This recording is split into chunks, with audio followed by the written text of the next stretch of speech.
Imagine creating your own magical home and secret garden right in the heart of the city. Here in this very secret location, that is exactly what we've uncovered. And this is a place that I cannot wait to show you.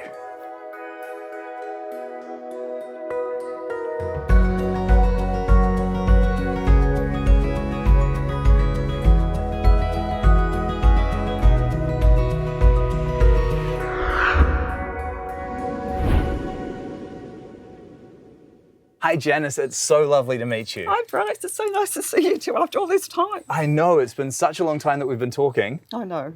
This is such an enchanting home that you have created for yourself. And of course, that makes perfect sense because you are an artist. I first actually found you through your art, I think. You did. You've got a couple of my pieces. I do, yeah. And this is where all the magic gets made. Exactly, it is where it gets made, yeah. Yeah. One of the reasons that I initially fell in love with your art is because it does have that sort of fantasy forest aesthetic. And here in your home, looking at what you've created around you, it makes perfect sense. It's a brilliant fit. Yeah, it's a bit of a whimsical place, isn't it? Yeah. It took a while, but it's there and it's here. Yep. Yeah. What got you started in your art? I actually started in high school. One of my electives was art. That was in 71. And then I had family and then I didn't do it for a little while and then I got back into it and here we are. Amazing. And can you tell me more about your art and what inspires you to create? Well, it's funny you should say that because sometimes I get little visions. I'll wake up in the morning before I open my eyes and I've got all these flashes, like they're being given to me, flashes of things to make. And if I don't get up and make it, it'll go. Or sometimes I'll sort of think, I can do that. And you've got to go and draw a picture or you've got to go and at least make some sort of attempt to go do it. Otherwise it just goes. But I got no idea what I'm going to make until I make it, and I got no idea sometimes what it's going to be until it's finished. And another thing, it's really weird when people say, how do you know it's finished? I thought, it's just finished. And how would you describe your art? Well, I'm very inspired by Art Nouveau with the ladies' faces, with the backflow incense burners that I started making. It went crazy. So yeah, it's just Art Nouveau mainly. Yeah, lovely. And of course, everything is very nature inspired with you as well, isn't it? It is, yeah. A lot of leaves. Yeah. Everything's got leaves and everything's got a face. Yeah. I do make things without faces, but most of them have faces. Yeah, I think that was actually one of the things that sort of drew me to your artwork.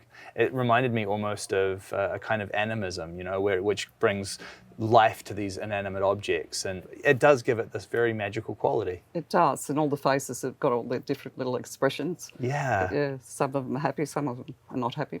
What was it that first made you want to become an artist? Probably mud pies when I was a kid. Seriously, you know, you play in the mud and it's really tactile, and I believe everyone's got a medium. Yeah. Mine's clay, but Yeah. a lot of people go through their whole life and they don't search or find it. Yeah. But I was lucky at a young age to clay's my thing, so yeah. Yeah. And are you able to fire all of your stuff here as well, or do you do that somewhere else? Well, I was able to fire before the flood, but I've got a really big kiln on the side of the house, which actually just went underwater, so I get a friend that fires my pottery now. And you had to rebuild all of this as well, didn't you? Because all of this was destroyed in the floods. It was horrible. My son's 6'2" and it went up to his neck. Wow. Where you're standing. So we lost everything. That must have been heartbreaking. It was, because I had books, like I'd collect books. I was writing a book. I lost a book because it was on paper. Oh, no. So I lost a novel. Everything had to be gutted again. And you don't realise that when it floods, your furniture floats. So you walked in and the furniture was everywhere. So now I actually screw the furniture to the floor. I lost a lot, but I gained a lot because now I've got weirder stuff than I had before. Yeah. I love that. Weirder stuff than before. Can't go wrong with that. No. Yeah. No. And this home that you've created for yourself, this is really quite something. Can you talk to me about, first of all, your journey here and how all of this came to be? I was actually helping a friend run a gallery on the Gold Coast in the Crumman Valley. And then I got sick, got invasive breast cancer. Oh, no. And was given 1 to 5 years to live. So my family, where we are now, decided to come back here. And I come back here, and my gut instinct was not to do radiation or chemo. And the biggest thing I did was I gave it to God. I prayed and said, you take it. I don't know what you're going to do with me. And he did. Wow. And then all these doors opened up and I went holistic. And 8 months down the track, it was gone. You're joking. No.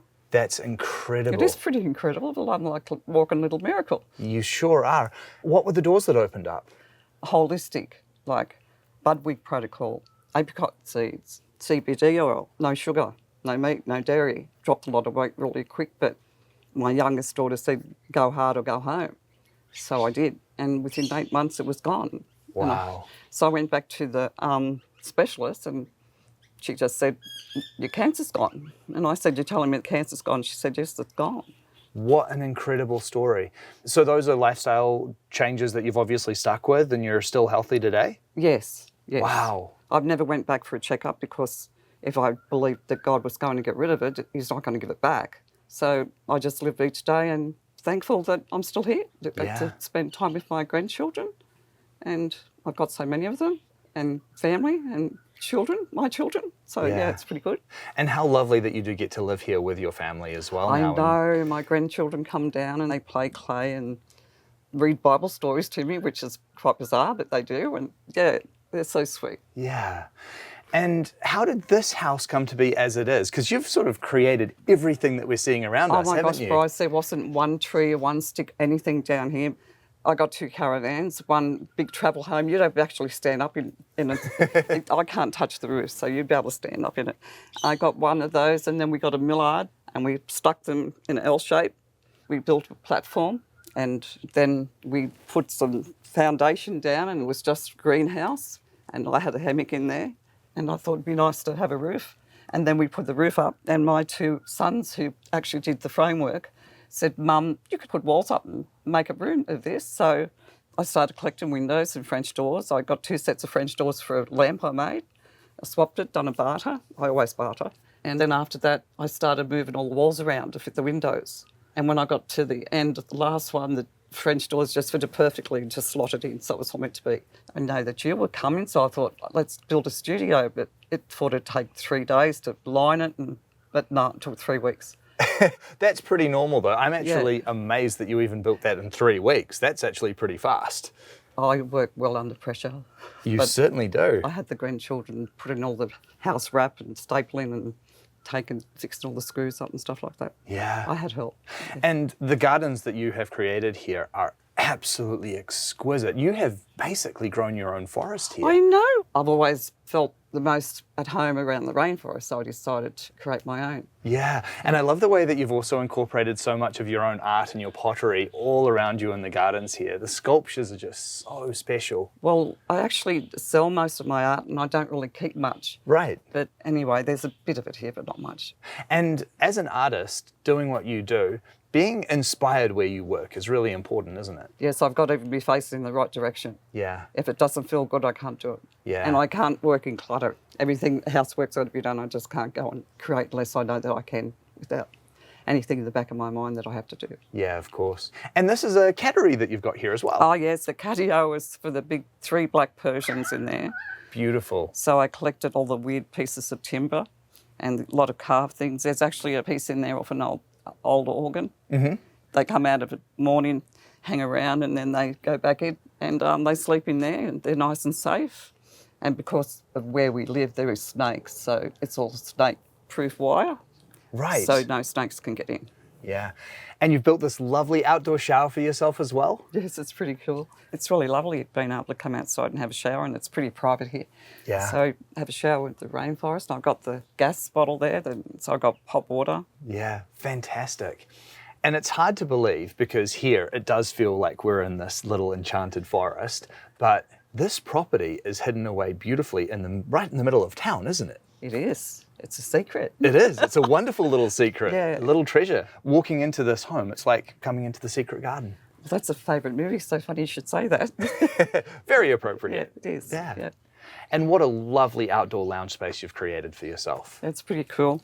I've had that hanging swing since I was 16. It was a present for my 16th birthday, so It's been probably the only thing I've actually dragged around with me all over the place.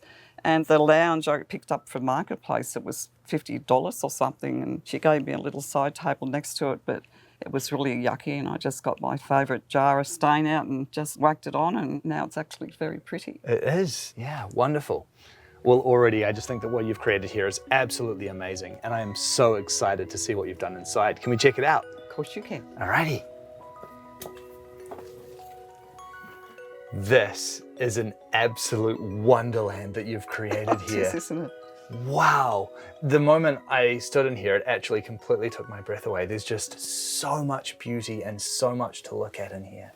And I've toned it down a bit and put a few things away. So, Immediately walking into this space, I can just see so much of your personality in here. And it really is quite an otherworldly space that you've created here, isn't it? it's really good to come home and get away from the real world for a little while and just sort of, be in your own little world. I think people live in a black and white world where they don't sort of do what they want to do. They do what they think they should do.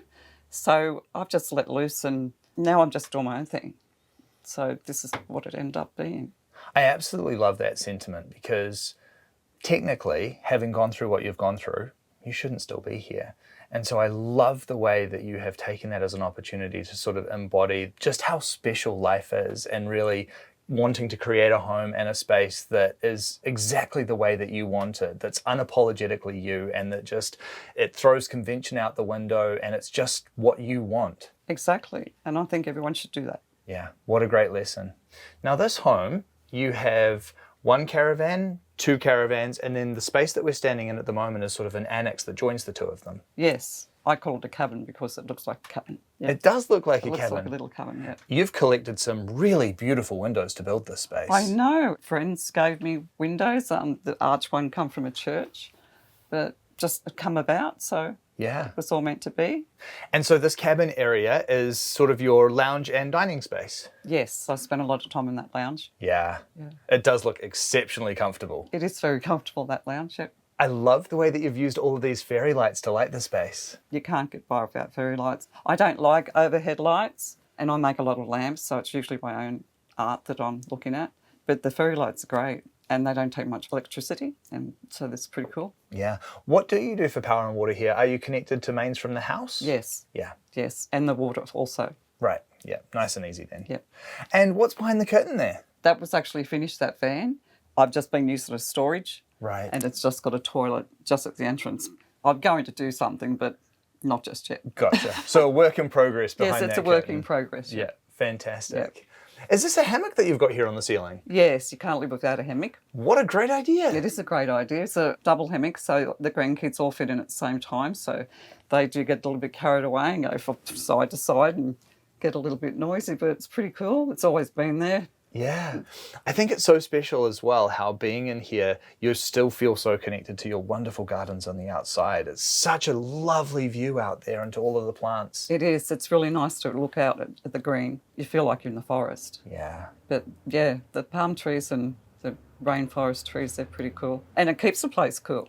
It really does. Like the bamboo out the back, it's always 8 degrees cooler underneath the bamboo.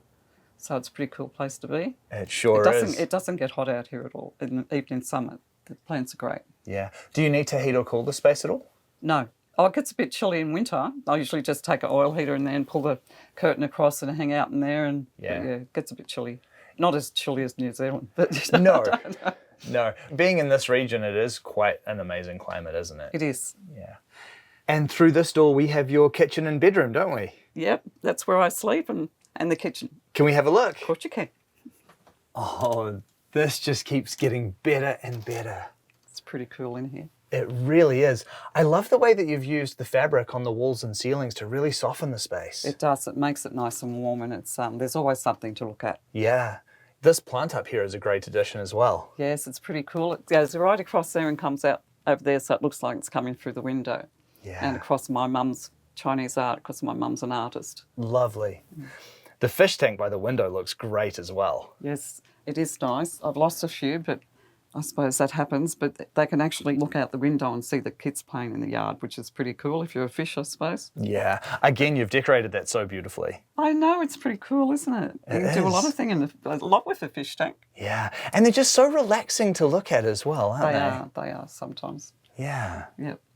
Just looking around, I mean, there's just so much to take in this space. It is. What inspires you to create your home in this way?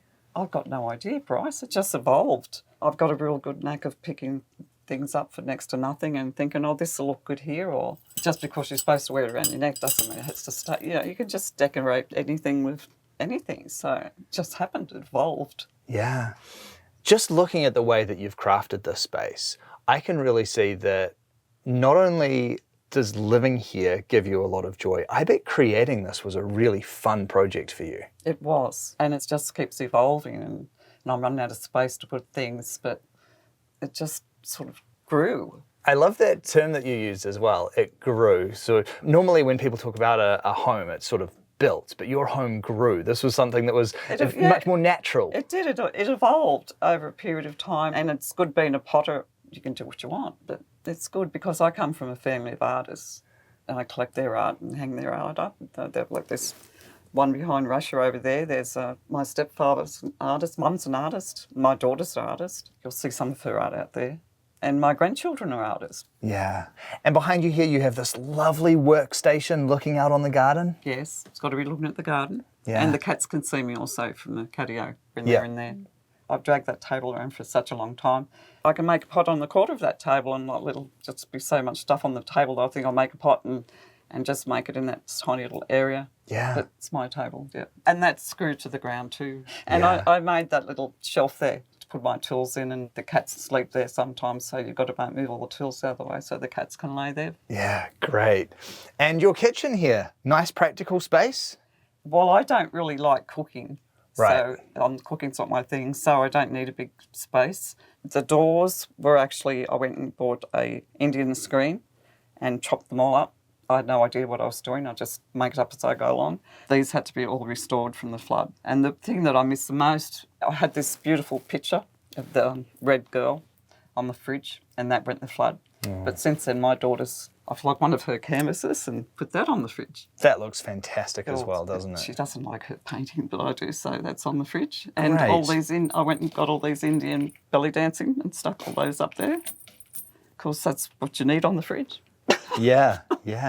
You're not a big cook, but obviously food, as a result of what you've been through, is a big part of your life, right? So being able to prepare your own food and everything is still really important to you. Yeah, vegetables. So, you know, I don't have much in the fridge, but I try to get vegetables all the time and make sure, because you can't go wrong with veggies. Yeah. So you can go to the markets every second week and get what I need. Yeah, brilliant.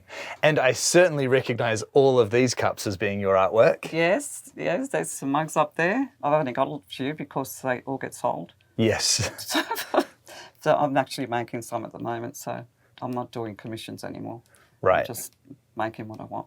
Well, as an artist as well, you have to keep it interesting for yourself, and you have to do what inspires you. Otherwise, your work's not going to be up to where you want it to be. No, exactly right. Yeah. Yep. Yeah, absolutely.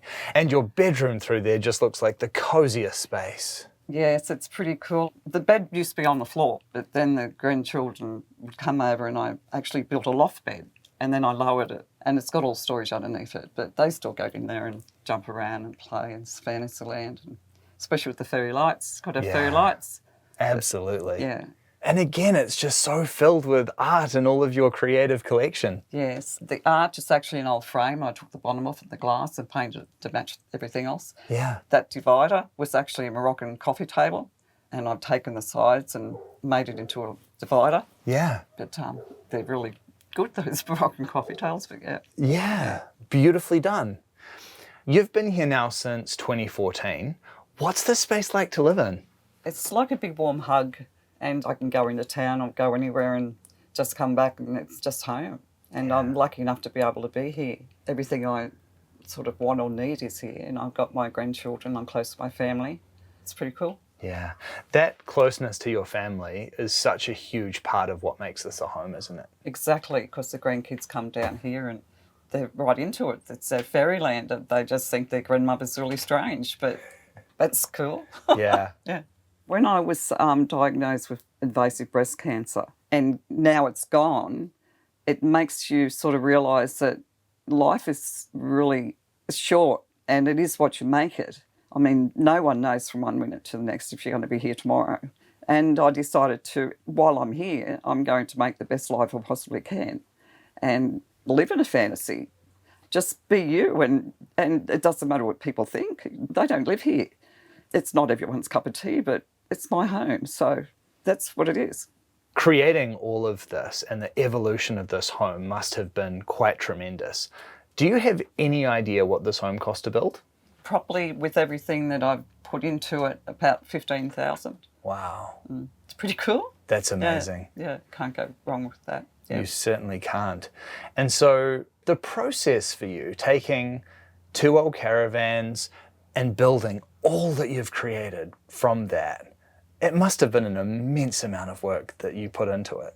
Yes, and I knew you were coming, so I thought, Bryce and Gracia were coming, let's go build a studio. It'll only take 3 days. It took 3 weeks. Yeah. But because it's so long since I've actually put this together, I forgot how long it actually took. Yeah. But I've looked at old photos, you'd think, oh my gosh, it was such a mess for so long.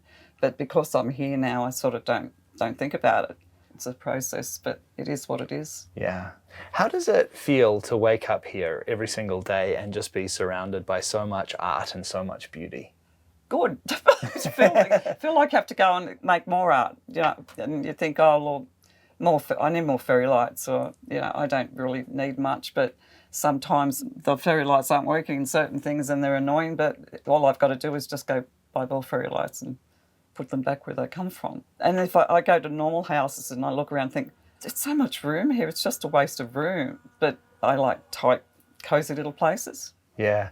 It's so funny because just then the chainsaw started up and all of a sudden I was reminded, oh my gosh, we're actually right in the middle of a city right now. I felt as if we were just in the rainforest. Yeah. And then you hear a noise that sort of brings you back to where you are. Yeah, it does. Yeah. That's amazing. It is. It's pretty cool. So I would ask you what's next for you, but really this home is a constant evolution and everything that you're creating is just in this constant flow of change, isn't it? It is. Like there's a lot of LED lights underneath the loft bed that I bring them out and take them back, and there's boxes in there I can't remember what's in there, and when I take it I think, oh, that's where that went. But yeah, because I lost a lot in the flood, so I'm not sure if I still own it. Right. But yeah. Well, Janice, I just think the home that you have created here is absolutely enchanting. It has been such a treat to get to come and visit you here. Thank you so much for sharing your home with me. Thanks, Bryce. Thanks for coming. My pleasure. Life is so short and it's so precious. And Janice's story is such a beautiful reminder of that. Having gone through what she's gone through, having remarkably beaten cancer and everything that came after that, creating this magical home, throwing herself into art and creating beautiful things in the world. What a glorious gift that turned out to be for her. And by proxy of that and the art that she creates and the wonderful things that she does in the world, what a wonderful gift that she's given to the world. I absolutely love this home that she's created here. This is a space that is unapologetically her and everything that she loves. And I think that we could all take a very valuable lesson from that in terms of what we choose to build for ourselves in this life.